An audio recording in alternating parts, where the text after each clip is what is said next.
Yeni үйренмек yılında taapek başlayacak duyulma üreticilerin hem terbiyedicilerin yetişmemezliği. Bugünkü gün 2161 uzman lazım. 186 kişiye daha çok ne kadar buldırkı yıl. Автономияда 146 üretici lazım. 31 kişi açıkladı istemeyi işleme aşkolada. Nicadın şanladı Gagauziya Üretim Bakanı Natalya Kristeva bu sayıyı yılın çıketmesinden varınca değişsin. Причем не факт, что все они дойдут до школы.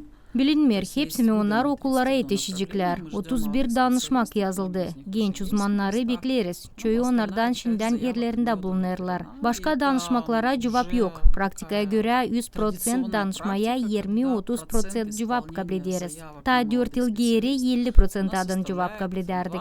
25-30%. Года 4 назад это было 50%, это было наивысший процент исполнения заявок. Bununla bağlı üreticiler hangileri okullarda çalışırlar, öğrenmek prosesine göre daha çok iş gelir. Сегодня у нас 30% педагогов имеют... Bugünkü gün 30% üreticimizde bu iş var. Hangisi daha çok ne kadar lazım standartlara göre. Başka çıkış bu problemadan yok. Реализация учебных планов, к сожалению, нет.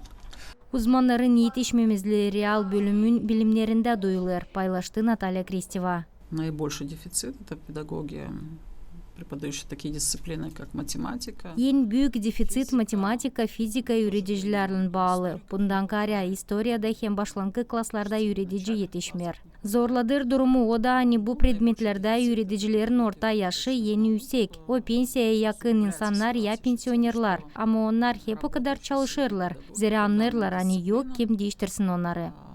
Их средний возраст самый высокий. Problemin kararlanması için Автономияda 2 yıl sıradan mahsus programa geliştirilir, vurguladı Üretim Bakanlığı. Если наши стипендии раньше были направлены İlleri bizim stipendiyalarımız Komrat Devlet Üniversiteti'nin tutturmasına doğruluydu. Bıldırkı yıldan kimi değişilmekleri geliştirdik. Lav gider, öğrenmek, grantlar için. Angların büyüklüğü kontraktın sayısından bir türlü. Bakmayarak ona student büdjette ya kontrakta öğrenir. Biz regional danışmasını geliştiririz da studentlerle anlaşmaları imzalarız. Sadece bıldır 14 bu takım anlaşmak imzaladık. Уже заключаем договора со студентами. Вот в прошлом году мы заключили 14 таких договоров. Anlaşmaklar Komrat Devlet Üniversiteti'nin studentlerinden imzalandılar. Angları yabancı dilleri, historia hem müzika zanatlara öğrenirler. 2 yıldan sonra onların olacak kolaylıkları praktikaya geçsinler. Çalışarak üretim kurumlarında. Bu programı geliştirerek öğrenmekten sonra olabilecek başaranları okullara işlemeye yollama. Bugünkü gün sistemada 40%'dan ziyade 50 yaşından 60 yaşından üretici çalışır. Ki genç uzmanlar devlette kalsınlar da okullarda çalışma istesinler. Üretim Ministerliği Pedagogika Üniversitetlerin başaranlarına ödemekleri zedeletti. Bundan kara çalışmanın 2 yılından sonra olabilecekler test versinler. Ne 30%'da kazanç parasını var nasıl bölsün. Людмила Новак, Мария Казак, УГРТ Haberler.